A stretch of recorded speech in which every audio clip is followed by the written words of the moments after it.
Hey, E, put the beat on.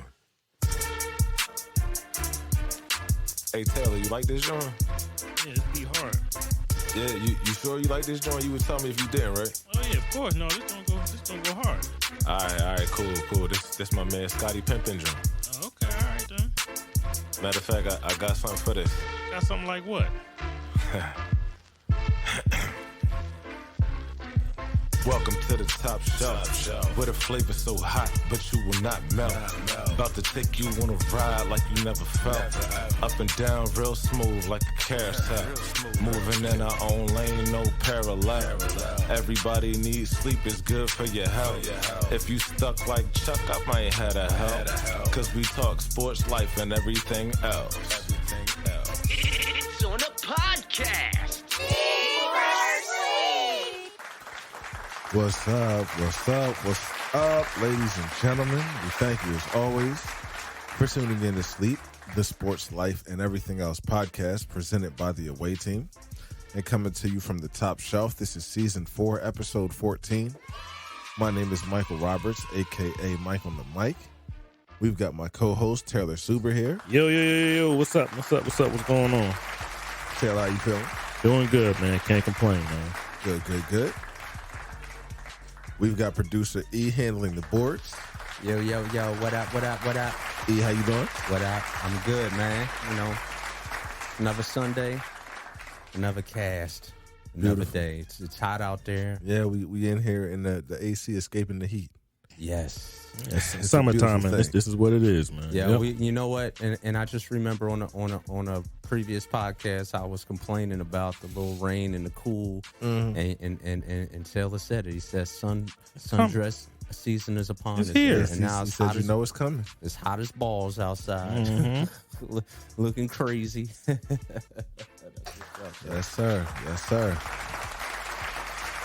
You can follow us on Twitter and IG at Sleep is For You. That's S.L.E.E.P. the number 4 YOU. Subscribe and listen to new or old episodes on Apple Podcasts, Spotify, iHeartRadio, Stitcher, Podbean, TuneIn Radio, or YouTube. Like episodes, leave comments, show love, show hate. We're here for it all. And we're still gaining more followers both on IG and Podbean. So salute to everybody out there that's still supporting and spreading the word about what we got going on. Keep it up for sure. Tell a friend to tell 2 friends about us.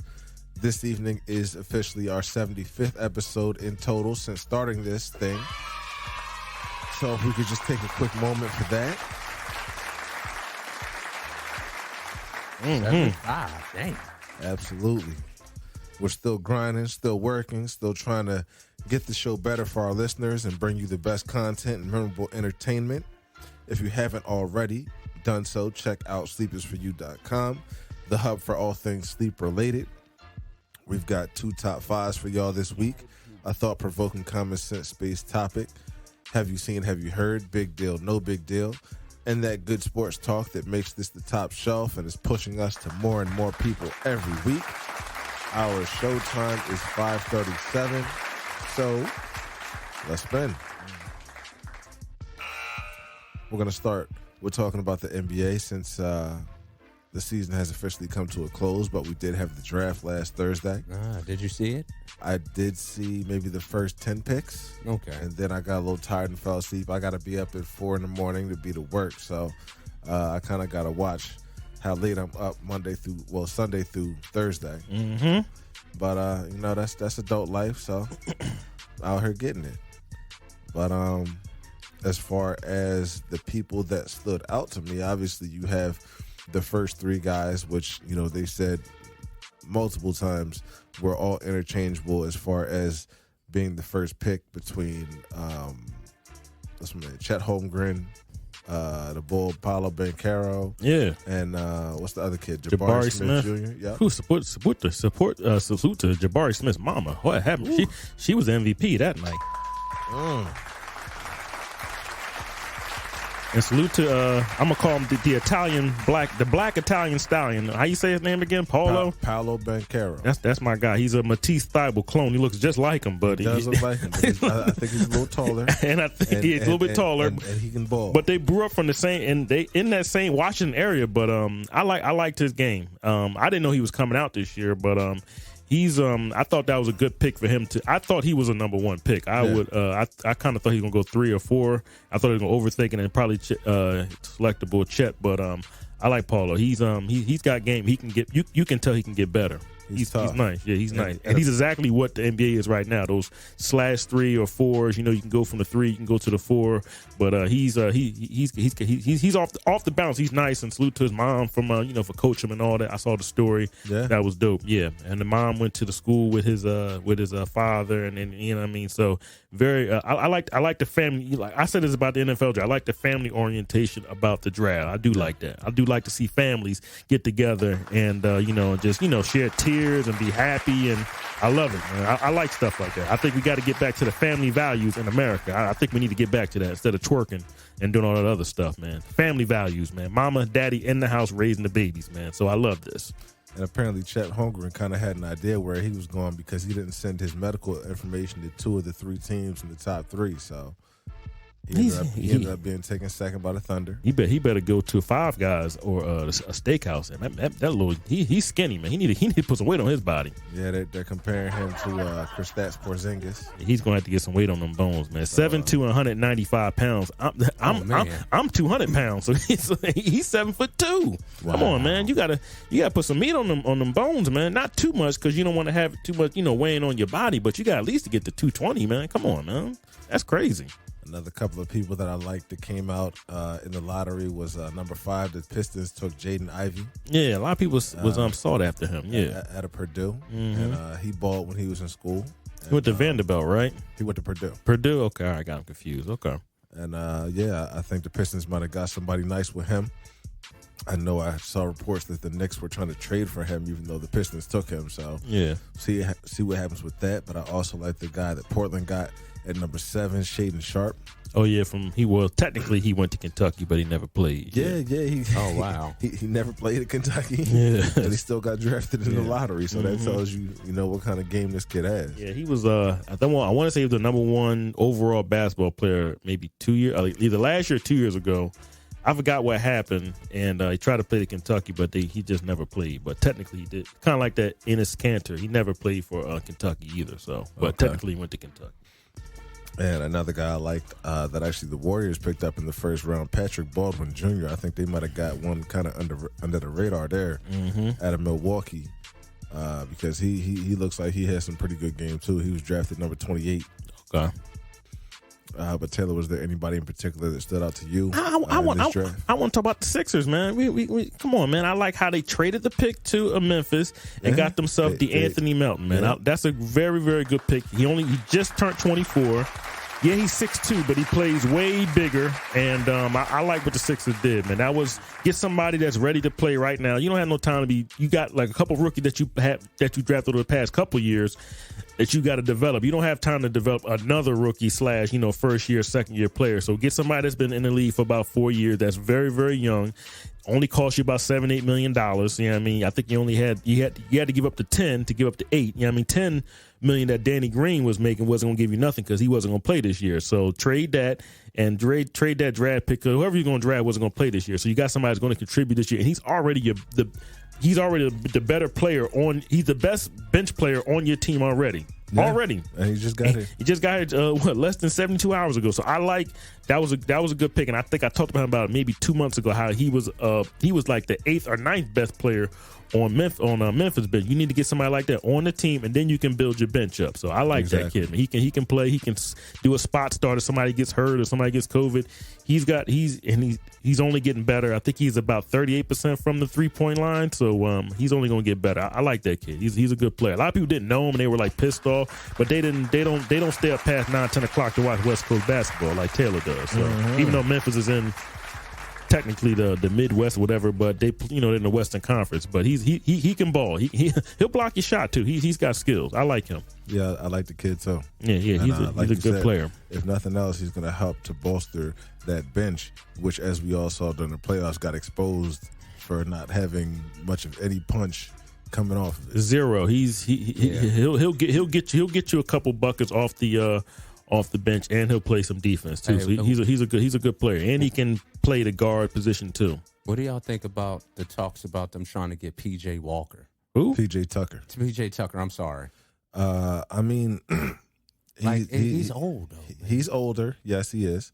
But the thing about the Sixers is they need some type of identity. They need some toughness. Like the veteran on the team right now is kind of Embiid because he's the best player on the team and he's been there for seasons at this point. So they need somebody else on the team who's going to bring a different voice. Somebody who has winning experience. He won a ring in Milwaukee, given he was only part of a really great team. And they had Giannis, but he did really well guarding KD during that playoffs. And if it wasn't for him, they wouldn't have got that ring. So, he's not necessarily a guy that's going to come in and is going to, score 18 to 20 points a game and things like that. But you need to start building some type of identity or culture to this team, in my opinion. And I think that he helps to kind of push things in that direction a little bit. Taylor, you got any opinion about Tucker? Did you just say P.J. Tucker helped Milwaukee get a ring last year? Did you just say that? I mean, you never heard of Chris Middleton? Obviously, Chris Middleton. You never heard the of second best player on the team. You never heard of Drew Holiday putting the clamps on that clown Chris Paul?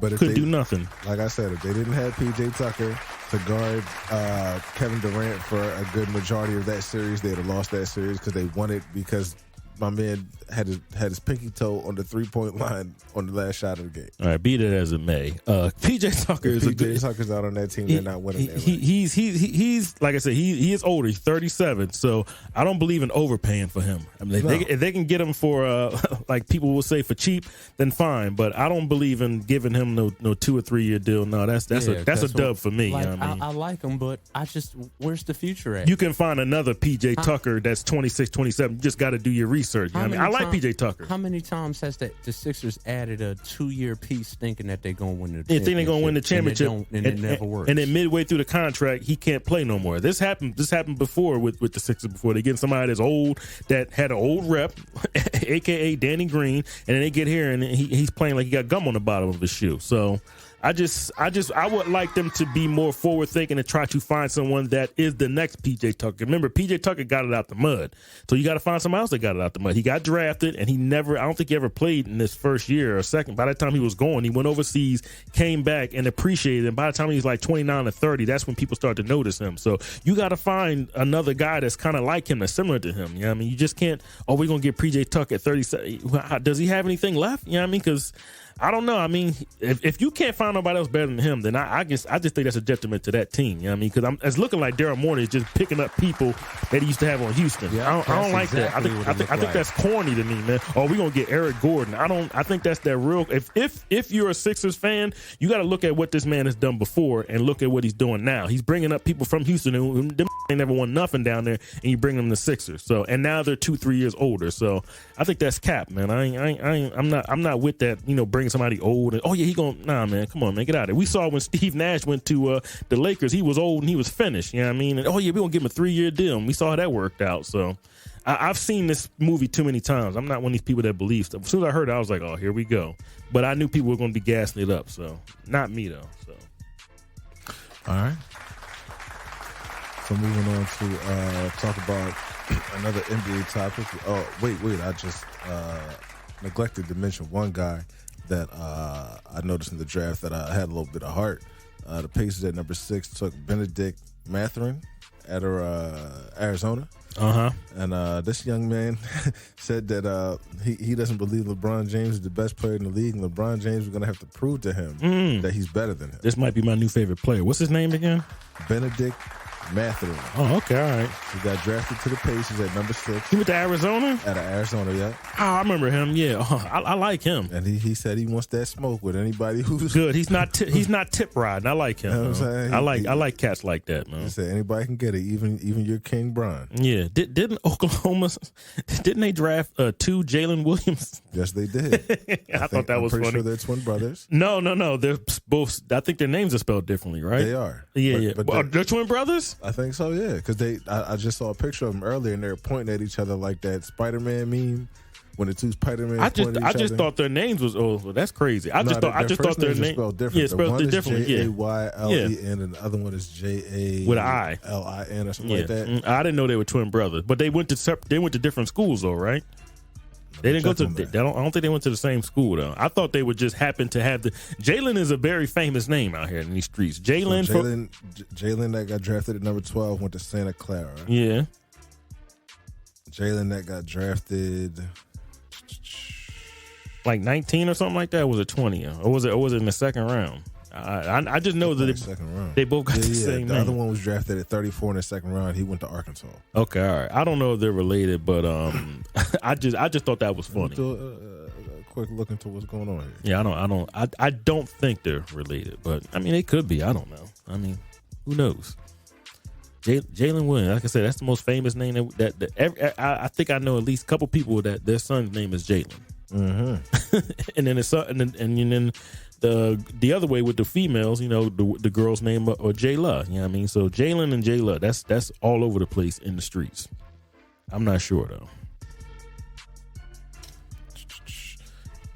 Okay, maybe they're not related. Yeah, I do see them here in this picture with this meme together. Yeah, I didn't think they were related. Yeah, that's cool. Well, we're gonna move on from that. Mm-hmm. I thought that was funny though. Yeah, no, it's nice. It's nice. But we're gonna go to talking about free agency a little bit because there's a lot of names out there. Yeah, that maybe moving teams and switching to different situations next year, or pump faking to get more money. That's possible because we did see that Brad Beal opted out of his contract, but reports are now that he opted out in order to re-sign with the team for a max deal. Yeah, exactly. So looks like he'll be going back to Washington. But just as for a little list that I put together of people that I saw in rumors, John Collins out of Atlanta. It's rumored that he's going to be moved somewhere else. Mm-hmm. Cam Reddish, who was in Atlanta but now is in New York. It's rumored that he's going to be getting moved. Wow. Gordon Hayward, who was in Charlotte. It's rumored that he's on the move. Damn. DeAndre Ayton out of Phoenix. Jalen Brunson with Dallas. Mm-hmm. Zach LaVine, as we all know, with Chicago. Yeah. Miles Bridges with Charlotte. Colin Sexton out of Cleveland. Yeah, I think he's definitely getting traded, yeah. OG Anunoby out of Toronto. And the word on him is that the Sixers need to throw their hat in the ring to bring him to Philly. Yeah, I like OG. OG's tough, man. That's a guy that's I like how the way he plays. He's a tough kid. Yeah, and he's a young guy. He's a young guy, and they already got Scotty Barnes. They kind of do the same thing, so I can see OG getting traded too. Yeah, obviously the headlines have been pretty suffocated with the news of Kyrie Irving wanting to get out of Brooklyn. So we got his name in the hat. Oh, Lord have mercy. And then Philly is still apparently trying to shop Matisse Thybulle and Tobias Harris. Yeah, two people that don't nobody want. Listen, as far as Toby goes, his stock is not going to be much higher than it is right now coming off of that playoff run. Because he had a couple of games where Embiid was out and a game where Embiid and Harden were out, and he kind of had to take over and be aggressive. Mm-hmm. And he was able to show, in my opinion, that he could kind of handle that responsibility. Yeah. So Tobias Harris, yeah. For the money he's getting paid, obviously it's not ideal, and you got to find a way to match that up. But yeah. If you're gonna move him, now's the time. Yeah, I'm not saying it. I mean, it's wishful thinking. I'm not saying. I don't see a GM with the brain. Yeah, I'm gonna take Tobias Harris and give him some. I'm just not saying it. So, I mean, maybe I don't know. Like I said, maybe Daryl Morey can trade him for somebody that he had before. I don't know. I'm not saying it though. I think the Sixers are gonna have to work on probably having the same thing they had this past year with this year. You might get a couple components here and there, but I don't see the Sixers really. I don't really see them being in the trade world that's going on right now. I don't see it. And I think it's a lot of teams that they thinking they can trade. I don't think it's going to be like that this year. I think you might get maybe one surprise move, but other than that, I think you'll get some people signing back, and I think you're going to see a lot of people. When the dust settles, people are going to be right back to where they was at. And you got to think about this: if they're on the chopping block, yeah, in the rumor block, and then they know it, and then they got to come back and play the season. Do you think they're going to really be giving max effort? I think that's true. That's the case with anybody who's on the block. Yeah, I think they will get moved, and I have a little story about that to share with everybody later. Yeah. I think they will. Back to that. Everybody's not going to be on that Simmons stuff. So So most guys, they know what it is, and they know that they're hot commodities, or somebody wants them, and something like that, and it's all about money. So they're not going to get fetal up in the position when somebody wants to trade. That's just the name of the game. You know what I mean? But And this is just the main, bigger names on the market right now that I saw. Yeah, I heard Donovan Mitchell might want to get traded, but I think he's going to stay. Like a lot of these guys, they're just trying to test the waters to see where they can go. But I think once you get to like this time next month, I think a lot of these guys are going to be where they at. You might get one guy say, "No, I don't want to be here and I want to get out." I don't think it's going to be as much as they're trying to gas up like they are up on ESPN, to where it's going to be like a bunch of cats just going all over the place. I don't think it's going to be like that. I think KD's going to stay where he's at. I have a feeling that Kyrie, I think he's going to stay. I don't know if he goes. I don't even think the Lakers can even afford him. So it's going to have. And then Russell Westbrook going to have to be in that deal too. So it just can't be those two. It will have to be three. So it's not that easy just to get that deal done. So I think it's going to be too much to move around. Don't nobody want no Russell Westbrook. He's a bum. So that's what I'm thinking at right now. It's cool to talk about it right now, but I think as we move along, I don't think it's going to be that much movement. I don't think so. All right, well, we'll see how things go when free agency starts to. I want to be wrong though. Next week, I want to see people moving all over the place. That's what I want to see. Too. Yeah, but that's what I want to see. I think when people in new uniforms next year. Yeah, I think once people look at it and say, "Dang, I'm about to turn down this extra 10, 12 million to go to another team, or do I want to stay here?" And like this was, like you said, this is supposedly what Bradley Beal just did. He can make more money with Washington. So I don't know. We'll see. Mm-hmm. It's going to be interesting though. We'll see. All right. Well, speaking of the draft, we're going to get into our first edition of Top 5 this week, and that will be listing off our top 5 number 1 overall picks. Now, obviously, this is in the NBA draft, but you had to be drafted number 1 in order to make this list. So for number 5, I have a guy who was drafted by the New Jersey Nets, and that's Kenyon Martin. Mm-hmm. And coming out of college, Kenyon Martin was a beast. He went to Cincinnati. And, when he stepped onto the NBA stage, he was just immediately effective as far as a guy who could grab rebounds, a guy who could score, a guy who would dunk on just about anybody. He was kind of like Blake Griffin-esque before Blake Griffin. But, over the course of his career, he was able to, scale things back a little bit once his athleticism dwindled a little bit, getting older. And he settled into what ended up being an over 10-year career.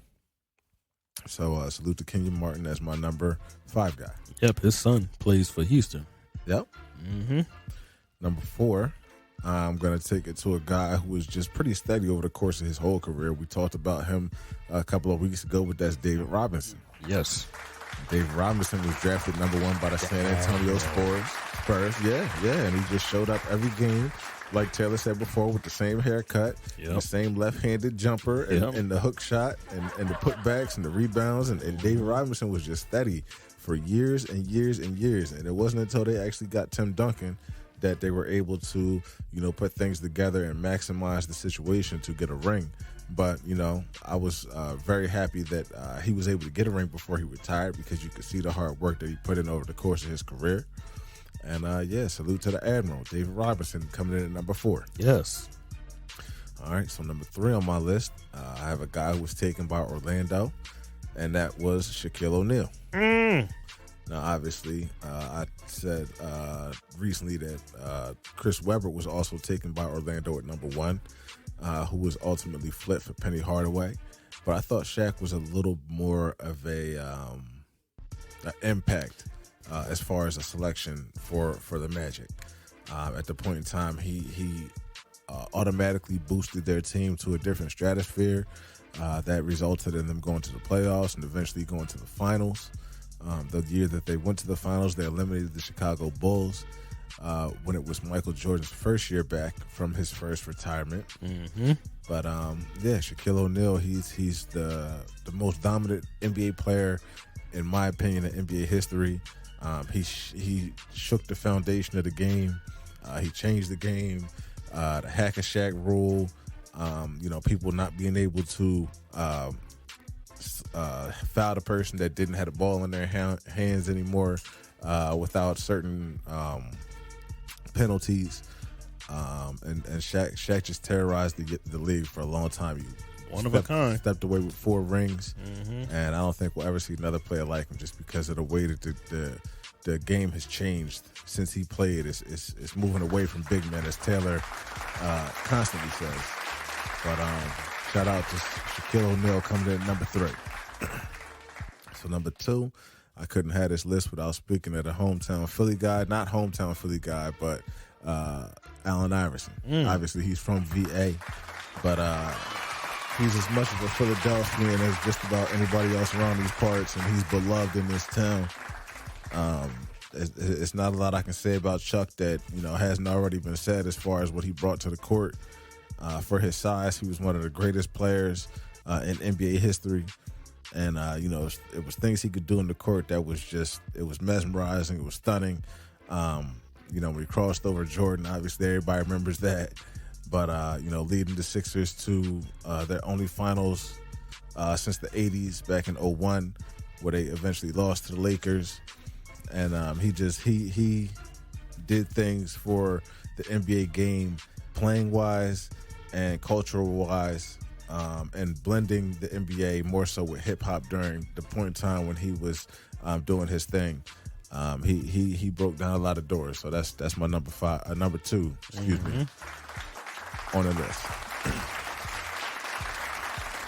And I'm gonna finish it up with number 1 with who I believe was one of the most explosive guards to come out in the past 20 years. During his rookie year and his first few years in the season when he was with the Chicago Bulls, he was an absolute game changer. And if it wasn't for LeBron James being in the Eastern Conference, I think there's a great chance he would have got to the finals on multiple occasions. Because when he got drafted by the Bulls, he transformed that franchise. But it's Derrick Rose. And if you look at young D Rose highlights, you will not believe that he is the same guy back then as he is right now. He's going through a bunch of injuries and a lot of bumps and bruises along the way, but he's been able to transform his game and change how he approaches it so that it's not so much leaning on his athleticism, but more so you can see that he gets to his spots, he gets to the elbow, he can still hit a 3. He's solid when it comes to passing the ball and controlling the pace of the game. He's a good, solid guard to come off the bench for just about any team in the league. So salute to Derrick Rose, who was able to fight through those injuries and those things and end up prolonging his career past the point when a lot of people thought that he might end up hanging it up.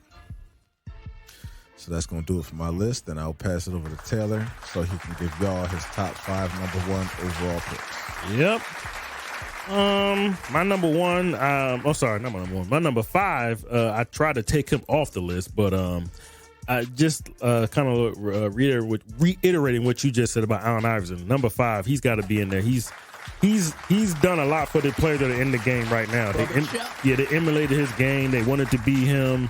And he was a worldwide phenomenon, just not in Philly. There's people, if you go to frickin' Utah, or if you go to Idaho, people know who Allen Iverson is. You know what I mean? So I was trying to hate when I was making this list, but I just started looking online. I said, nah, man, people wanted to be him. People had the arm sleeve. People had Allen Iverson sneakers. People had cornrows, all that stuff. Everybody wanted to be Allen Iverson, from Dwayne Wade to LeBron James to who else? Even Steph Curry said he owes a lot of his game to Allen Iverson. Yeah, all those guys that are balling right now, they looked up to AI. Didn't matter if you was in the hood or you was in the suburbs or you was in a crack house. Didn't matter where you was at. You wanted to be Allen Iverson no matter what. And I had to give him that because it was a little bit more about basketball for him, for playing basketball. It was just people they just liked how he would get knocked down and get back up, and all the other stuff that really don't matter. Like,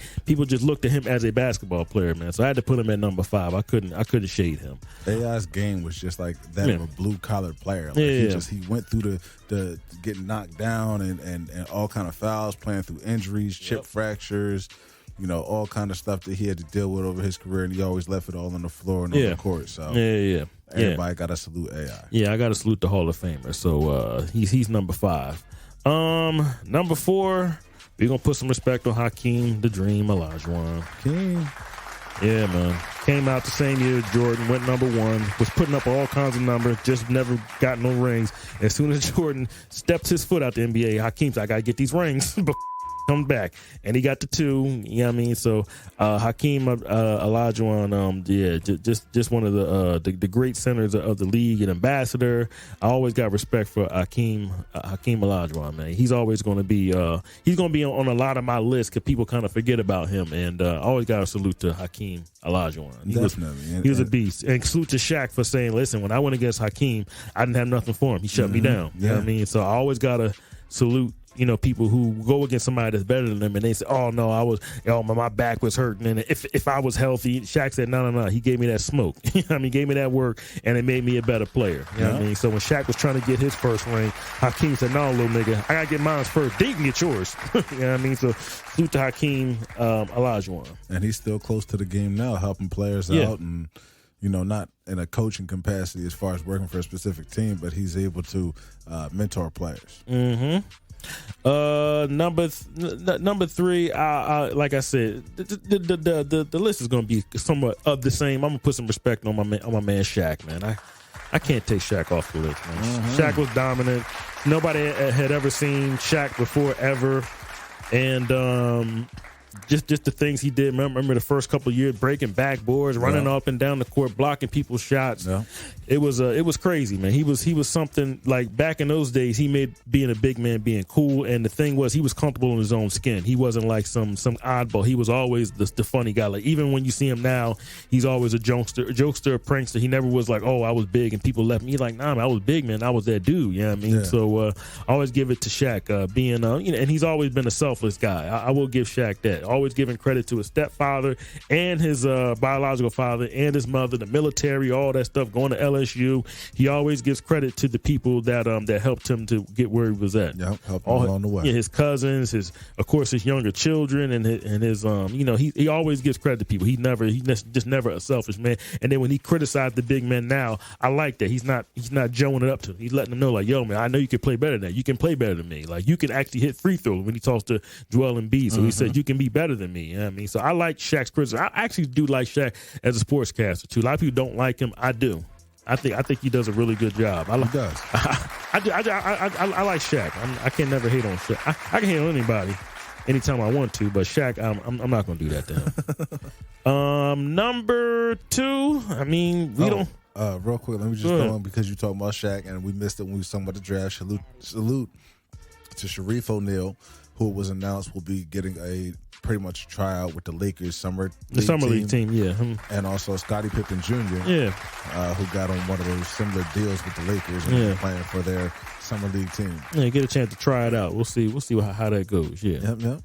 Number 2 is you had a San Antonio Spur. I'm gonna put my San Antonio Spur, my favorite Tim Duncan, up on this joint. Tim Duncan, 5 rings, the big fundamental.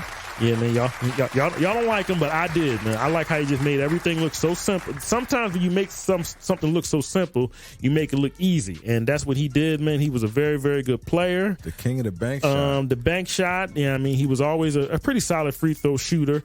I just loved his game, man. I loved how people would go against him. They thought they had him down, and he would beat you. You know what I mean? Like people like Chris Paul, he thought he had him down. He beat him. I just like Tim Duncan. Like when he got into the playoffs, he got like this extra drive, but you could never tell because he always had the same face. So Tim Duncan is one of those players that you can never get a really good gauge on. Never said nothing, never disrespecting anybody. Just went out there with the same face and just clown people for close to 16 years, something like that, 15, 16 years. Great guy. And then towards the end of his career, he still was able to get that last ring and get LeBron James up out of there. You know what I mean? So I'm always going to salute Tim Duncan, man. That's my guy, man. Well, did you hear what Tim Duncan said lately that was possibly disrespectful, depending on how you want to take it? He actually talked. What'd he say? He was talking about Michael Jordan. He just said that, even during his time, Mike was Mike, but he just never was really impressed by Michael Jordan. And he also said that there's not a lot of people in the world that he is impressed by. Well, yeah, that's just Tim. Remember when Tim Duncan got in, Mike was on his way out. And remember, I don't think Tim Duncan grew up. He was from the Virgin Islands, right? Maybe he didn't watch Michael Jordan like that. You know what I mean? So we watched Michael Jordan. We were amazed by him.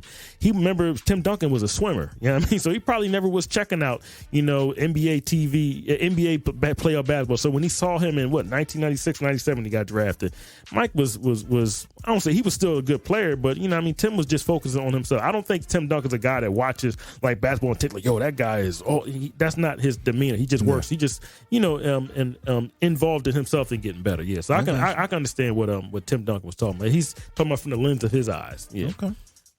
Number one, people forget about my man Lou Alcindor, aka Kareem Abdul. People don't give him no respect, man. He gets no respect, he man. Said it last week. He's the all-time scoring leader in the NBA, and he only shot and made 1 3 in his career. 1 3 in his whole career. 1 3. And he had that hook shot. That was pretty much like his whole game, man. But it always went in, man. People don't give that man no respect, man. I love Lou Alcindor, man, a.k.a. Kareem Abdul-Jabbar, man. He's one of the best to ever do it. Played over 20-some. I think he was the number one player in New York. He was always the best, and when you're always at every level, high school, college, and NBA, he won championships all over the place. You know what I mean? So when you're always at the top, it's easy to come down. My man never came down. Like he was always the best, man. You know what I mean? His little smart part in that movie Airplane, man. He was Murdoch. He was hilarious in that, man. Like so I'm always gonna give respect. He had a movie with Bruce Lee. Yeah, come on, man. This man was a Renaissance man. Better than that. You know what I mean? So I always got to give respect to Kareem Abdul-Jabbar. I was actually Googling on the other day, Mitchell. I might buy the Mitchell Ness, what's the name jersey, man, to put some respect on Kareem Abdul-Jabbar, man. Y'all gonna put some respect on that black man. You know what I mean? He was the truth, man. He was on the forefront of black activism as far as athletes back during the 60s and the 50s when protesting was going on with Jim Brown and all those other guys back then, Muhammad Ali. Did all that and it came home to a snow bunny. Salute to that black man, man. Salute to him, man. Didn't make no mistakes about it, man. That's what I'm talking about. Don't get no more blacker than that. All right, well, getting at a top 5, we have a little bit of NFL news going on because over the course of last week, or I believe the last 2 weeks, it's been announced that Deshaun Watson has come to some terms with a good amount of the people who were bringing up allegations of him regarding this massage situation, which is what got him in the hot water in the NFL. People we mean by females on Instagram. Yeah, so Taylor wanted to get into that a little bit. Yeah, man. He had to pay. Yeah, I mean, he was delaying it since last year. He had to pay this year because I think at one point somebody, a New York Times article came out and said it was up to over 60 some odd women. So, dude, either you got a problem. I mean, I was trying to ride for this man, but he's making it hard for me to ride for him, man. You got to get yourself in order, man. You know what I mean, you can't do stuff like that. You can't go on Instagram and solicit chicks to come over to your house and then you doing what you're doing with you dropping your towel or whatever you're doing. Like, bro, that's weird, man. And people know who you are. You know what I mean? So I don't know if he's got some type of, like I said, I don't know his whole family structure. I know he graduated in 3 years, so he's a very smart kid, but I don't know if I don't know, maybe he ain't got no game with the females. I don't know. You know what I mean? Maybe he was so focused on playing football that he just, I don't know. You know what I mean? But dude, you can't do stuff like that, especially nowadays. I mean, these chicks are lining cats up, man. So yes, you can't do that. You know nowadays, what I mean? all the chicks want to talk like they got nothing to say, but you guys comes out when they move. Yo, I don't know. Hey, I don't know what's up to, and he's about to lose another year playing football because he couldn't keep his snake behind the towel. Like, come on, man, what are we doing, man? Please, man. So some of you, if you're an athlete or just relax, you can just walk into a room and be like, yeah, I play this sport. They don't even know what you're talking about. They're going to go home with you. You know what I mean? So I don't know what he was doing. And it's like I said, it's a bad look because he was propped up as better than Patrick Mahomes. But this is always going to be over his head, man. Because once this is over your head, it never goes away. Yeah. Unfortunately, this just what it is. You know what I mean? So I want to know who he pissed off. People still talk about Kobe. Listen, 60 women, that's a lot. That's a lot of women. So the real question is, who you pissed off? Yeah, that's in the Bill, league. That's Bill Cosby numbers. Yeah, who you pissed off in the league? Yeah, like what did you do? What did you do? Did you say to one of these owners or somebody? Somebody got your ticket. Yeah, or did you mess with the wrong girl? I don't know what happened because as soon as he wanted to get traded, within a week later, all this came out. So like I said, it's weird how it happened. Now you got to pay these chicks. You got to, you know what I mean? Because you don't want to go to civil court and all this stuff, and stuff starts coming out, and emails and text messages start coming out, make it like a real freak. You know what I mean? So he's coming out of pocket. Yeah, he's gonna have to come out of pocket. He's giving it up smooth. Yeah, so. he's gonna have to. He's got it. Whatever they called him. The Cleveland Browns gave him $200 million, and I think majority of that is all guaranteed. So he's got the cash. You know what I mean? So on top of an extension, he just signed less than 2 years ago. I think he signed his extension right around Carson Wentz's. So he's got bread, but it's just a bad look, man. So I don't know what's wrong with the young man. I don't know if he gonna need some counseling or something like that. Maybe he gonna have to start going to church, man. I know a pastor, he can come see my man Geno Jennings right here in Philly. I'll go with him. You know what I mean? We can go talk to Geno and we'll be straight, man. That's what you need to talk to. You out here living foul, brother. What are you doing, man? Woo. Yeah, man. So I don't know, man, but he might get lined up for well, they said they might suspend him indefinitely. If you suspend somebody indefinitely, you can't challenge that or go to court because it's just whatever they say. You know, but if they give you like 9 or 10 games, you can take that back. But indefinitely, you can appeal that. Yeah, it definitely is like the death knell. They'll tell you when they need you. They did that with Josh Gordon and a couple other players that got hemmed up with with substance abuse. But now that you Don't got call this, us. yeah, we'll call you. We'll call you. You know what I mean? So. That's I don't know. It's crazy, man. So I don't even want to say it's unfortunate. I don't know what's up with the young man. If he's got a problem, or just like he said, you must have made somebody mad for all this to come out. This is crazy. Yeah. All right. Well, that'll do it for what's going on in the NFL. Because right now things are pretty quiet as far as that front goes. But we're going to get into have you seen, have you heard? Because Taylor has a couple of things that he witnessed over the past week that he wants to share with us and see if we know what's going on. So, T, what's up? First one is my man Breezy. Breezy's back out on the set. I think his album just came out on Friday. This past Friday. Oh yeah, the album's called Breezy. Yeah, Chris Brown, aka Breezy's been making his rounds. I've seen him on Drink Champs. I've seen him on $1 Million Worth of Game. Yeah. So salute to those two platforms. But there were some weirdos maybe a couple weeks ago that were saying he was better than Michael Jackson or something like that. I'm glad he kind of said, hey, man, listen, man, that's cap, man. I'm not better than no Michael Jackson. I want y'all to knock it off. And I'm glad. It's been people saying that for a little while. Yeah, I'm glad he told people, no, I'm not better than Michael Jackson. I mean, I've you know what I mean? So I'm glad that he said that. He said if there was no Michael Jackson, there would be no Chris Brown. Exactly. I mean, so I want to salute him because a lot of people out here, they don't know what Michael Jackson did for not one, not two, not three, not four, but damn near 5 decades making grown men faint. Chris Brown ain't making no grown man faint. So Michael Jackson was like a phenomenon. You know what I mean? Like you'll never see nobody like that ever again. So don't be comparing nobody to I don't like that. There's nothing wrong with Chris Brown just being Chris Brown and people can be the young kid can be compared to him. But Michael Jackson's, he's in the clouds, he's in the stratosphere. You know what I mean? Don't be doing that. You know what I mean? When he died, damn near the world shut down for a week. People it ain't no too many people can die nowadays and be in the world shut down for a week. Yeah. You know what I mean? They were doing pieces on him on CNN, ABC, NBC, BET, NGG, whatever it was called, they were doing pieces on Michael Jackson. You know what I mean? So don't do that. You know what I mean? So I want to salute Chris Brown so that's kind of like a have you seen, have you heard? Yeah, I like how Chris Brown is kind of dispelling that rumor himself. I like that. I can kind of tell that not even a publicist told him. He said, "Nah, I'm going to slow this down because this is getting a little. I don't want people doing it." I think Ryan Clark from ESPN said some crap. I'm talking about he's the best. Don't ask me no talking about. Well, I did know he was asked by Big Boy. Yeah, and I'm that particular question. I'm glad I'm glad he slowed it down, man. Absolutely, please, man.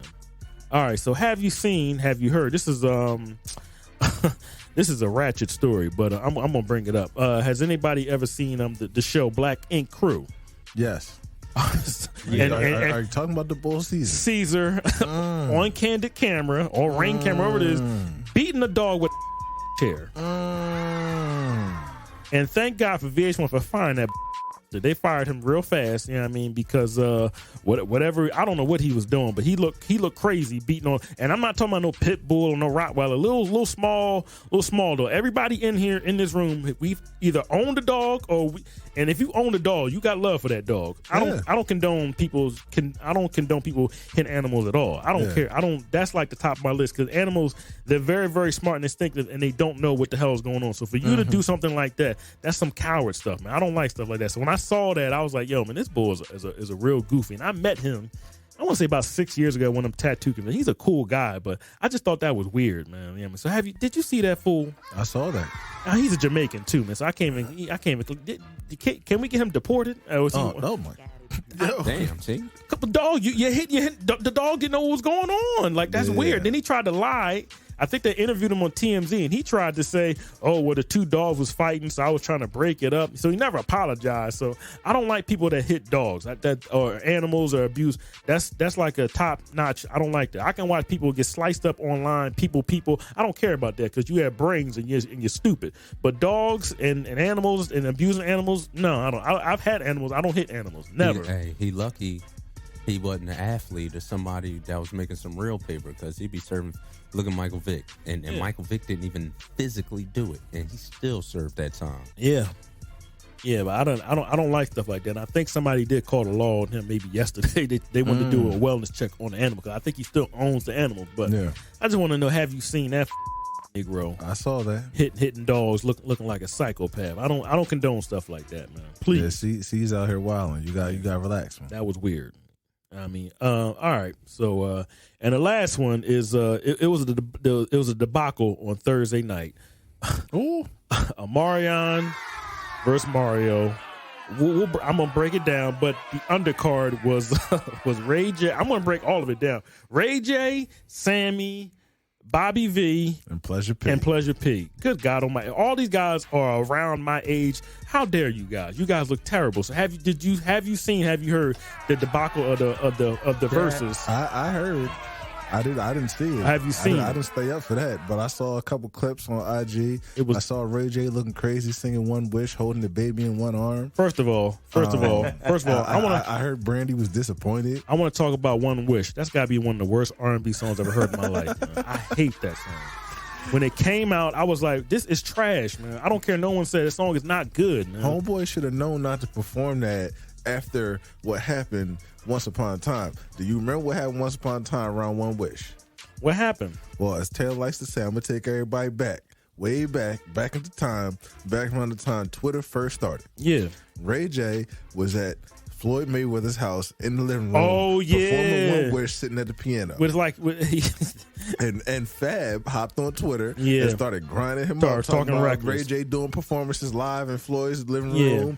Talking crazy about Ray J, which led to one of the biggest viral moments in Breakfast Club history. The Ray J interview. And Ray J ran down on Fab with some flip flops on and a red hoodie. Fab and 50. Yep. And Floyd. I think Kevin Hart was there too. A bunch of Negroes was there. Talking about the booty goons and how he was going to send these people looking for Fab.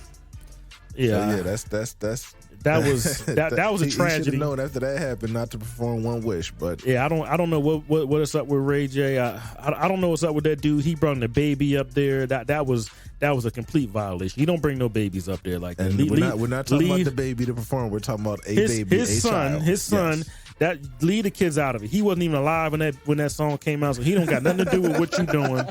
Don't got nothing to do with that fuckery, man. Hey, leave that alone. I know you went up there for the check, man, but that was a debauchery. Bobby Valentino, I need you to pay your tab to them Sherm that you be running out on down in Alabama, down in Atlanta. I need Sammy to cut them nut ass dreads off, please. You look like a clown. And Pleasure P, man, you need to get up on a Stairmaster or something. You look crazy up there sweating. All y'all are around my age, man. Y'all look crazy, man. Please, man. Like, I know y'all want. Oh yeah, let's do this, but did nobody say, nah, this is a bad? It was terrible, man. It was a bad idea to have all four of those losers who don't have 20 hits in between all four of them. They don't. I'm sorry.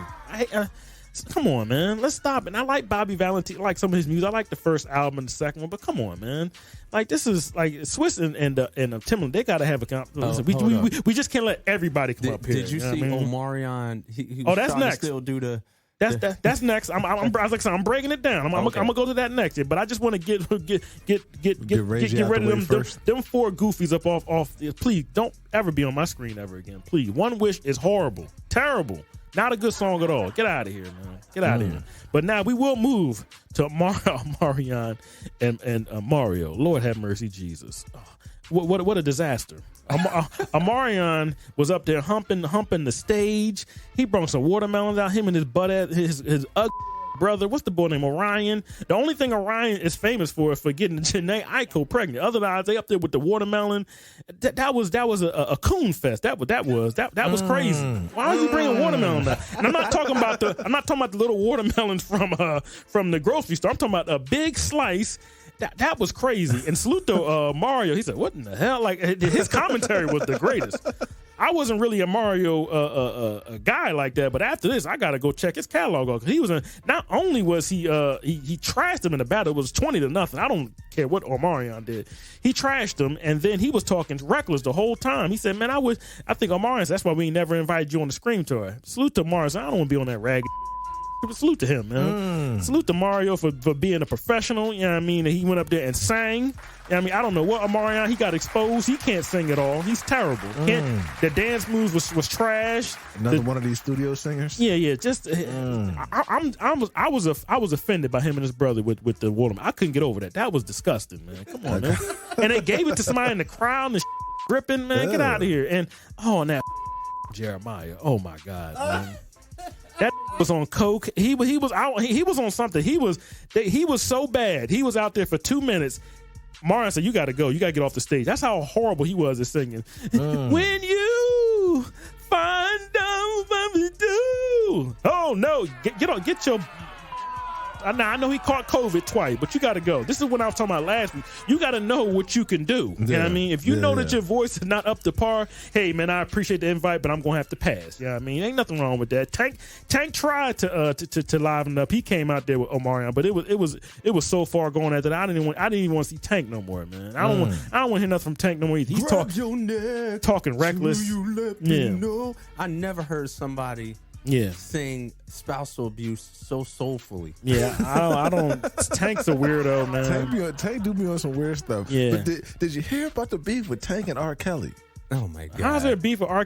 Kelly's in jail? Well, obviously it's not ongoing because R. Kelly's away and he's not coming back. Yeah, he's not coming back. But apparently, Tank and R. Kelly were playing in a celebrity basketball game. They were on opposite teams. Yeah. And Tank's team, he had like other artists who played basketball, like Chris Brown, people like this.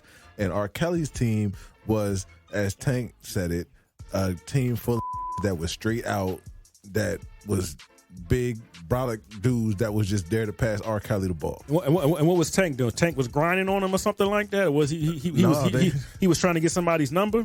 Pretty much, they were playing very physical. They were putting paws on Tank. I'm pretty sure Tank liked that. And Tank started fighting back because Tank said, "People don't know, I play basketball because I can, but I used to play football." So he used to run people over. Tank's a funny style dude. He was on Angela Lee's show. Was it this year or last year? Saying if you go down on a man one time, you're not considered gay. So Tank, I can't say that. I don't mess with Tank. I don't mess with him. He's a bozo. There ain't nothing wrong with you ain't got to do it. I don't. You gotta relax. I don't mess with him. No disrespect to the LGBTQ community. I don't give a damn. You don't say stuff like that. Up here we straight. You don't say stuff like that. So I just thought it was a whole just a debacle. It was disgusting, but salute to Mario, who was the only person up there that left about that venue with his head held high. All the rest of those guys were goofy. Marion don't need to be. Shout out to Marion. Marion should retire. I don't want to see him no more. That was crazy. It and looked like, and he can't dress. Like what is up with him, man? It looked like you got served, but in silence, because it just should have been you got served without the singing, because we definitely didn't get served. That was horrible. The verses is you're going through songs. He's up there dancing. He got Omari. I remember. I think he's either 30. Like I said, all these guys are around my age, so he's 37. Those girls that you were singing to, these are mothers now. They're not the same people no more. So you got to know the crowd right now.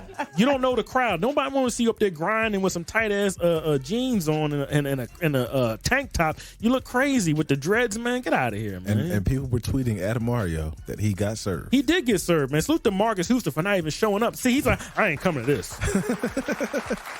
Ain't trying to be nowhere near I'm that. not trying to be nowhere near. I know it's my little cousin though, but I'm not going nowhere near that. And Amari tried to be slick with not doing the B2K stuff, the song that people wanted to hear. But you're a goofy, man. You're a clown. Other people are apparently coming for him now because he didn't invite them to be up there. As he should. He didn't do no beat. He did all his songs like all his songs was hot. After Touch, that was it. You didn't have no more hits no more. Bose, get out of here. Yeah. But that was it, man. I just saw those five goofies. I just said, y'all are clowns, man. Y'all making people like Stevie Wonder and all these R&B guys that came up underneath y'all. This is what y'all did. Like this is disgusting, man. It's embarrassing. Yeah, the young guys that are young right now coming up, the Bryson Tillers or the ones that are doing it right now, they can't look up to y'all. Y'all are goofy. Y'all can't sing. That was disgusting, man. That was sad. Well, I do have a real brief have you heard I want to throw in here, and I have some audio to go with it. So if you could just quickly hit the beat for me real quick. Y'all know about Charleston White. Never mind. Y'all know about Charleston White. Mm-hmm. He's a guy who goes online, goes on the internet, gives his commentary about certain things going on. Gets his troll on. He's getting it in. He's clout chasing. That's my guy. I didn't know much about this guy until last night. I came across a post of him discussing something that he wants to do and something he wants to initiate. So I want to see if y'all have heard about this. Yeah, go ahead. So I'm going to let him say it in his own words because he can say it better than me. Yeah, I want to teach and train young boys what snitching is, what telling is, and I want to create a Boy Scout organization. Start telling in school. They raise their hand and say, "Teacher, can I take names?" and tell you who talking when you leave the class. They the ones in the hallway writing down names in middle school, dropping notes to the principal, to the kids with the bloodshot red eyes that look like they on pills. So they can be law-abiding citizens and great neighborhood watch crime people. We need to train this. We training killers and gangsters. That's right. So we need to train some confident, snitching, tatter-telling young men that ain't scared to tell on now. And teach them how to fight too. So if you with them by telling, they'll kick you. Yeah, we need some strong snitches. And they proud of it. Yes. That way, it help curb the violence in the communities. You got you a snitch that know how to fight, and he'll shoot that pistol too. But he'll snitch. Who can beat him? Not too many people. That's who you got to put up against. That's how you combat the gang violence. That's how you combat bullying. Hey, teacher, he picking on him. Yeah, tell it in front of everybody. He make it so he'll stop. He picking on him right now, teacher. It'll disrupt the class. Who do? He here? What he doing? He just got through pinching his booty. All right, that's enough. I don't hear no more. That's enough. Who's the Charleston White? We gonna cut it there, but essentially he's saying he wants to start an organization to teach kids about snitching. How to rat, man. Exactly. Ain't nothing wrong with that, man. If you, like I said, a lot of these kids, they listen to the rap music when they're very, very young, man. And I don't think kids should be listening to rap music when they're that young. Yeah. I mean, when you get to, like, when I started listening to rap music, I was about 11 or 12 years old. But when you're 4 and 5 years old, I can understand what he's saying. In a long story short, have y'all heard of this and do y'all support it? Yeah, I support people telling on people. Yeah, I do. Okay. Yes. If you out here doing the most, and you out here destroying your quote unquote black community, which is there's no such thing. Yeah, I don't mind people telling on people. That's fine. All right. Yeah, you know what? If everybody told you, look, you can't kill everybody. Yeah. You can't kill all of us. Yeah, that's a fact. So if everybody just starts telling and gets rid of this stop snitching situation, these same people that are quote unquote killing people, they won't kill the white man. They know their place with him. So I don't have no respect for people that do stuff like that. I really don't, man. So I salute what he's trying to do. He's doing it in an entertaining type of way, but I salute what he's trying to do. I don't disagree with what he was saying. I don't support people and stuff like that, but I like what he's trying to do. He's trying to do it the other way around because it's a lot of debauchery going on out here. All right. Well, I don't mind people being concerned citizens. That's all it's called, being a concerned citizen. yeah. And he's talking about citizens. He's not talking about gangsters. He's not talking about gangbangers, people that are in the street life. He's talking about actual citizens who are not a part of any of that. That's right. And who just want to help remove that element from their area, from their neighborhood, from their everyday journey, whether it's going to work and they come across that, whatever the case may be.